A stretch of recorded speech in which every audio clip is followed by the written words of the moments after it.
Halo semuanya, selamat datang kembali. Apa kabar kalian semua? Semoga baik-baik saja. Pada video kali ini kita akan membahas spoiler lanjutan dari Journey to Immortality Season 3. Baiklah, daripada kalian semua penasaran, mari kita mulai saja pembahasan spoiler lanjutan untuk episode kali ini. Tanpa berbasa-basi lagi, langsung saja kita mulai videonya.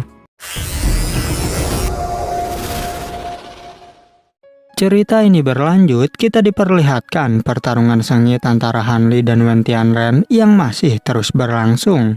Wen Tianren sangat kesal mengapa Hanli masih juga belum mati. Padahal harusnya kurang dari 1 jam orang itu sudah menjadi abu. Namun ini sudah 2 hari, tapi mengapa auranya belum melemah sama sekali? Ia merasa jika Hanli memiliki cairan milenium yang dapat memulihkan kekuatannya. Namun berapa banyakkah yang dimiliki si bajingan itu?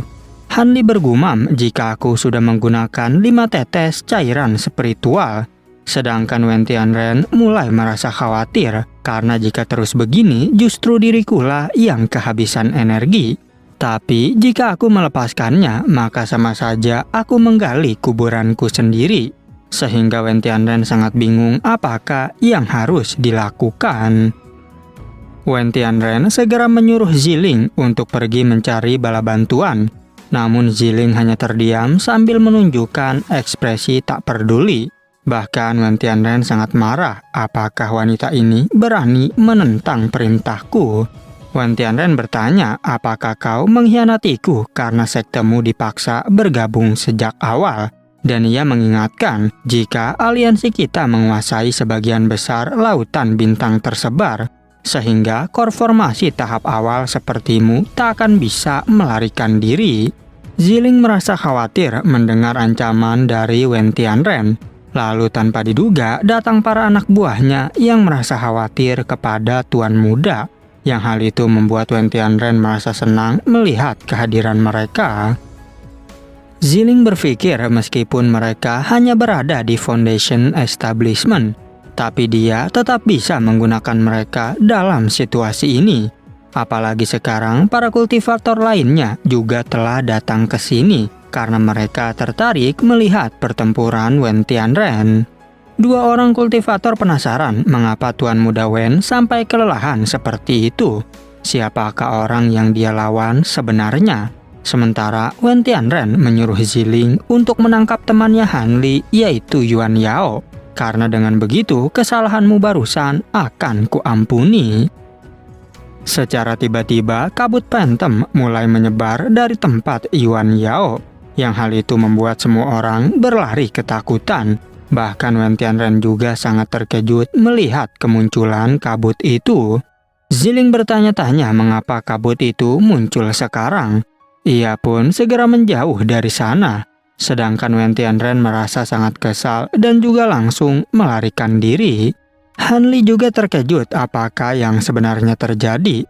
Tapi tanpa pikir panjang, ia juga harus terbang menjauhinya. Namun secara tiba-tiba, kekuatan Hanli perlahan mulai hilang. Dan kini dirinya terjatuh ke dalam kabut tersebut. Hanli berpikir mungkinkah seorang core formasi sepertiku akan berakhir dengan kematian. Namun dirinya beruntung karena masih dapat menggunakan pergeseran langkah asap, yang mana teknik itu tak memerlukan kekuatan spiritual. Hanli sangat terkejut melihat seorang kultivator yang telah mati terjatuh dari kabut Phantom. Ia menyadari jika kejatuhan ini pasti membuat banyak kultivator kehilangan nyawanya. Ia juga melihat senjatanya dan cermin 8 gerbang milik Wen Tianren. Tapi anehnya, semua senjata dan kekuatan spiritual sudah tak berfungsi lagi, sehingga Hanli harus mengambilnya secara manual. Kabut Phantom secara tiba-tiba membuat Hanli terserap kembali. Saat itu Hanli berusaha untuk kabur dari sana, tapi teknik pergeseran langkah asap tak terlalu berarti, yang membuat dirinya kesakitan karena diteleportasi tanpa memiliki kekuatan spiritual. Hanli penasaran mengapa di tempat ini banyak sekali ikan yang masih hidup, dan dirinya tak bisa melihat apapun karena di sana terlalu gelap. Namun tanpa diduga ada seorang wanita yang terjatuh dari kabut tersebut. Wanita itu jatuh tepat mengenai tubuh Hanli, yang hal itu membuat mereka berdua menjadi sangat terkejut karena mereka tidak saling mengenal satu sama lain. Wanita itu bertanya, "Siapakah kau sebenarnya?" Hanli menjawab, "Jika sekarang aku telah kehilangan kekuatan spiritualku, dan kejadian ini semua berada di luar kendaliku." Wanita itu bertanya, "Apakah Anda adalah kultivator pertama yang diteleportasi ke sini?" Hanli menjawab, "Jika itu mungkin saja, tapi tiba-tiba ada beberapa orang yang datang ke arah mereka. Orang-orang tersebut segera mengambil ikan yang ada di sana, sedangkan Hanli menyadari jika wanita ini memang cantik. Sementara wanita itu hanya terdiam sambil memperhatikan tatapan Hanli. Kemudian ada beberapa binatang api yang datang ke arah mereka, sehingga hal itu membuat mereka harus berlari dari tempat tersebut. Namun Hanli yang bersembunyi bilang kepada wanita itu, "Jika kita beruntung karena binatang tadi tak menemukan keberadaan kita." Hanli lalu menggendong wanita itu untuk membantunya. Namun di tengah jalan, wanita tersebut minta diturunkan karena ia berkata bahwa diriku sudah hampir sembuh sepenuhnya. Wanita itu berterima kasih atas bantuan Hanli, tapi ketika Hanli hendak pergi, dia bertanya, "Anda mau kemana?" Hanli menjawab bahwa sekarang aku perlu mencari tempat yang aman untuk merencanakan langkahku selanjutnya. Karena takut binatang api akan kembali, wanita itu pun segera pergi mengikuti Hanli. Namun di tengah jalan, Hanli menyadari jika tempat ini berbahaya karena ia mencium bau darah di tanah tersebut. Benar saja, secara tiba-tiba ada seseorang yang menodongkan pedangnya. Mereka bertanya, "Siapakah kamu dan di manakah aku berada? Mungkinkah kau adalah pendatang baru dari luar?" Hanli menjawab, "Jika aku memang pendatang baru, tapi apakah kalian sering melihat orang luar datang ke sini?" Pria itu menjelaskan bahwa aku bisa tahu hanya dari penampilanmu. Hanli merasa aneh padahal itu merupakan pedang biasa, tapi mengapa tubuhku terasa sangat panas? Dan sesampainya di sana, Hanli bertanya-tanya tempat apakah ini karena terdapat badai petir yang begitu luar biasa.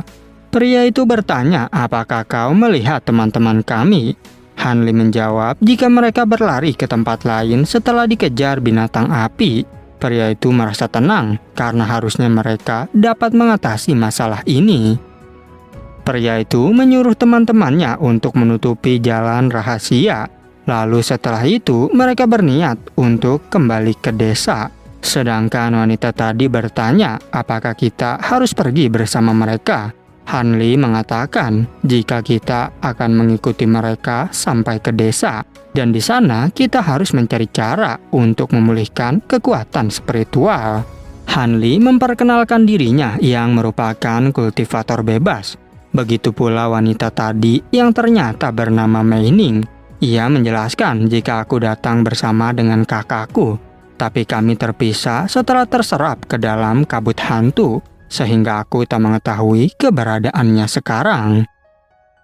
Hanli merasa jika kabut itu telah menteleportasi orang secara acak, dan ia berkata, "Jika kau dan kakakmu akan bertemu kembali, tapi sekarang kita harus mengikuti mereka. Lagi pula, meskipun kita kehilangan kekuatan, tapi secara fisik kita tetap adalah seorang kultivator." Hanli segera berlari mengikuti mereka. Sedangkan seorang pria merasa khawatir dengan petir di hadapannya. Oleh karena itu, mereka harus bergerak cepat agar sampai ke desa. Singkat cerita, tibalah mereka di depan gerbang masuk. Temannya bertanya, "Bagaimana kabar kegiatan kalian?" Pria itu menjawab, "Jika akhirnya kami mendapatkan banyak ikan." Hanli menyadari jika sepertinya desa ini kehabisan makanan, dan mereka juga mengalami hidup yang sulit. Tapi ketika ia berjalan, dirinya terkejut melihat menara yang begitu luar biasa. Hanli penasaran apakah kabut ungu yang keluar dari atas itu. Nampaknya menutupi seluruh desa seperti medan gaya, menyerap hujan petir yang turun dari atas. Hanli berpikir jika kabut ungu adalah penghalang yang diciptakan oleh sejenis lintasan, tapi tak ada jejak spiritual di tempat ini, sehingga ia bertanya-tanya apakah sebenarnya yang terjadi. Seorang pria memberitahu jika para tetua ingin berbicara dengan kalian. Hanli pun setuju untuk menemui para tetua. Lalu para tetua mengucapkan selamat datang kepada mereka berdua. Seorang tetua berambut putih menjelaskan jika kami di sini hanyalah manusia biasa, dan ia menyuruh mereka berdua untuk memperkenalkan diri. Sementara Hanli bergumam bahwa satu orang pria itu terlihat memusuhiku, sehingga aku harus tetap waspada di dekatnya. Meskipun jika di dunia luar Hanli dapat membunuh pria itu dengan sangat mudah. Hanli menjawab jika kami terserap oleh kabut hantu hingga diteleportasi ke sini. Sedangkan siapa kami, hal itu tidak penting lagi untuk sekarang. Namun tetua itu berkata, bukankah kalian seorang kultivator? Hanli terdiam sejenak karena perkataan barusan. Tapi tetua itu bilang jika kalian tak perlu menyembunyikan identitas kalian. Lagi pula ada beberapa kultivator di tempat ini. Dan tentu saja energi spiritual tak akan berguna, karena hanya seni bela diri dan kekuatan gelap yang dapat digunakan. Hanli terkejut mendengar tentang kekuatan gelap. Tetua itu memberitahu jika kekuatan gelap adalah kekuatan eksternal yang mirip dengan sihir. Itu dapat dimanfaatkan secara langsung.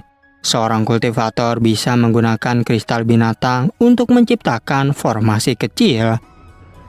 Hanli bertanya apakah ada banyak kultivator di desa ini. Tetua itu menjawab ada sekitar 6 orang kultivator. Dan aku adalah salah satu dari mereka. Yang sebelum dibawa oleh kabut, aku berada di Foundation Establishment. Ketika Hanli ingin bertanya lagi, tiba-tiba saja terdengar suara ledakan. Orang-orang merasa khawatir karena angin gelap telah datang.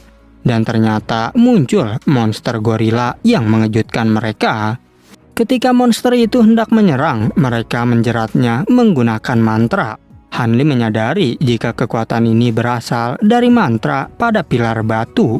Dan ia penasaran apakah kekuatan yang mereka gunakan adalah kekuatan gelap. Orang-orang segera menyerang monster itu menggunakan tombak kayu.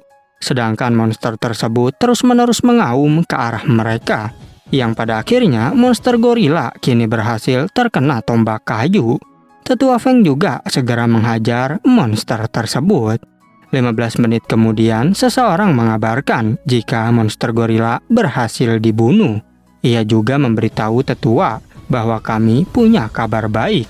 Yang rupanya kepala binatang itu berisi kristal binatang yang cukup besar. Hanli bertanya-tanya mengapa benda ini terlihat sangat familiar.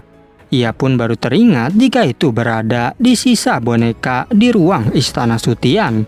Dirinya juga penasaran apakah ini benar-benar adalah hal yang sama. Tetua berambut putih meminta maaf karena mengejutkan mereka berdua. Sebab meskipun tempat ini hanya berjarak 100 li, tetapi dihuni binatang spiritual, manusia, dan binatang gelap yang tak terhitung jumlahnya. Hanli bertanya, apakah Anda punya binatang yang tinggal di sini? Tetua itu menjawab, tentu saja, karena para kultivator dan binatang spiritual akan tersedot masuk. Tapi untungnya binatang ini suka memakan energi yin, tidak seperti binatang gelap yang memakan manusia. Hanli masih penasaran apakah di sini ada desa lain. Tetua itu menjawab ada sekitar 8 desa di tempat ini. Namun karena energi yin yang sangat kuat sehingga makanan menjadi langka. Bahkan rumput saja tidak dapat tumbuh di tempat ini. Tetua itu mengingatkan, jika kalian ingin bertahan hidup maka harus memiliki sumber daya. Dan jika kalian tidak berguna, maka akan diusir dari desa ini. Dan pada akhirnya spoiler untuk episode 132 pun bersambung. Oke, cukup sekian, terima kasih untuk video kali ini dan sampai jumpa di video berikutnya.